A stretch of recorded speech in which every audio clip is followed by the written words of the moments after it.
Since 1986, Living Unlimited has remained dedicated to serving those with mental health issues, traumatic brain injury, intellectual disabilities, and autism to optimize their ability to function and flourish in their community. I've been with Living Unlimited for 25 years, and our program has grown and changed tremendously in that amount of time. I like to tell the story about how when we were started as a company, we were housed at the Hershey Medical Center rehab facility, which was housed in an old hospital building. And when we moved to the Hershey Medical Center, we weren't even part of the vision when they developed the plan. So we were in an office about the size of maybe 10 by 10, and there were 3 staff people in that room. Our program did start as a brain injury program. It kind of started because the individuals who were in rehab at the time, and back in the early 80s and mid 80s, you could stay in a rehab facility for an extended time period. You really didn't have to worry about insurance or things along those lines. So you had people 6, 9, even a year, 12 months in rehab. But when they transitioned home, their life was very, very different than it was before their head injury. So there were no supports that helped those individuals kind of transition successfully back to home and back to their community. And so we were sort of a brainchild of some individuals at the rehab facility who said, we have to support these individuals. And that's kind of how we started. Today, if you were to look at us, you would find that story kind of surprising because we actually have the entire floor of an office building in Harrisburg. We have a satellite office in Williamsport, which is quite large, holding about 8 different staff individuals. And we have an office, a satellite office in Wilkes-Barre that we just started out. I would say that the ultimate goal and purpose of Living Unlimited is to teach somebody how to become as independent as they possibly can, to help people maximize whatever strength that they have while minimizing any challenges so they can kind of reach their optimal performance.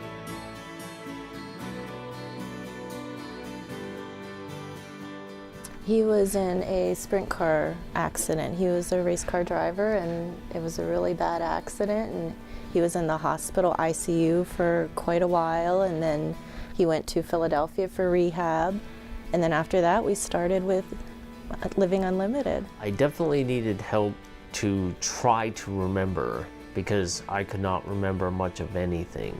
Well, from the first couple times I met with him, you know, he really did struggle. He didn't ask for help. He just kind of sat there and looked confused, and I could tell that. So from those first few days, I had to find a strategy to get him to open up. When he brought Uno, he's like, do you want to try that? I'm like, sure. He's like, do you know anything about it? I'm like, not really. And we got into it, and the more that he talked about it, the more I did remember it, and I love playing it. I think he likes seeing he can see the progress as he plays. He remembers where he was before, and he sees where he is now. He can see it, and I think that kind of makes him feel better about himself.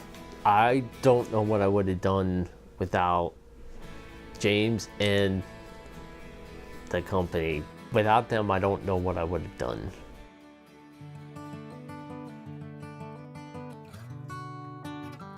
My son Will is a young man with autism, moderate autism. He's nonverbal.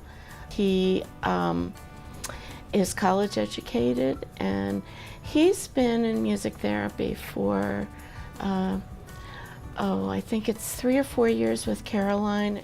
Well, what do you want? What do you want next?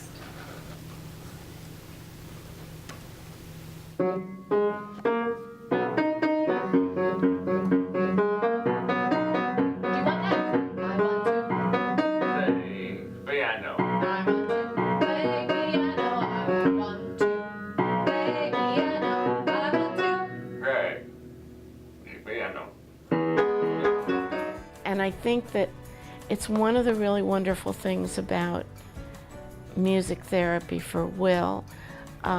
Caroline treats him as an equal.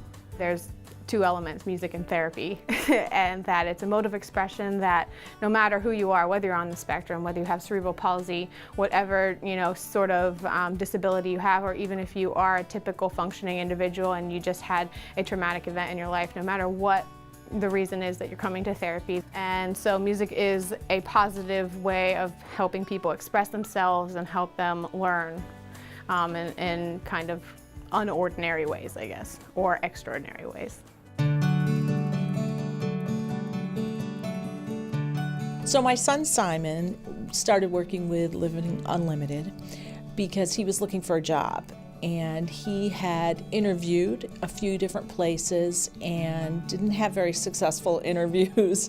He is on the autism spectrum and his social skills were not really contributing to that success. We're going to make sure that the person that we're recommending has the necessary skill to do the job with a little bit of support from us, some job coaching and support on the job, but in the long run that they're going to be successful. Well, the first thing that they did to help support Simon was to do a really good assessment on him.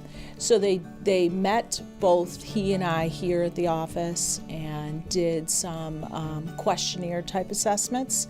And then they took him out into the field and did some assessments at a couple of different places. If we're doing a CBWA, a community-based work assessment, I would ask you what your interests are, where you might like to work. For instance, if you think you might like to do a stocking job, I would take you to Wise's or Target, and we would perform a stocking job. We volunteer our time to do it, and it's to see if you like the job, if the environment's right, and if you're able to do the job. I think they really got a good handle on what his strengths would be and what his likes would be, so that they made a good match for him, because he's been working at this job for a year and a half at least, and he's been very successful. We don't put people in jobs just to get them jobs. We want them to get a job they like, so that they're going to stay long term. And that's because they did a good job, not because I did the job for them. So they have to realize they got the job because of what they did, not because of what I did.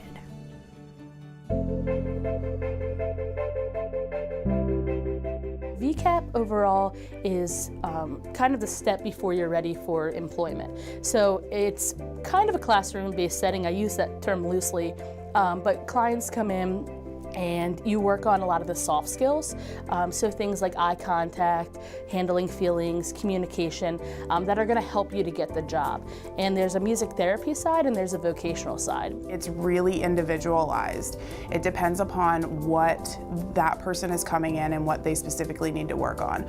A lot of the individuals in our VCAP program are working on like anxiety management, stress management, because it's, you know, it's nerve-wracking going out and finding a job, especially if you've never had a job before, you've been out of the working force for a long time. The person could have been able to be placed in a job, but then keep bouncing from one job to the next. And I think that would probably have been my situation. I would have kept bouncing through, and it's like, okay, we have no clue what is causing this difficulty. Living Unlimited basically said, okay, now that you know that you have this difficulty, we can give you the strategies and then you can apply them. It was easy to get the job, but it wasn't easy to keep it. The skills that I had, they weren't where they were supposed to be, and VCAP just made sure to enhance it to where it needs to be. I really love, you know, the fact that I can kind of be an agent of change and some stuff like that. I think the best part about working at Living Unlimited is working with so many different and talented people. My coworkers all have experience in different fields. We've got music therapists, we've got people with backgrounds in psychology, backgrounds in social work. We have a couple people with backgrounds in art. So it's just awesome working with such a creative team. When I see somebody who actually has succeeded through our services, I'm happy for them. I believe that they have worked very hard to achieve their goal, and through the team approach that we like to employ here at Living Unlimited, I get a sense of kind of satisfaction that we were able to help somebody, but most importantly that they were able to achieve their goal.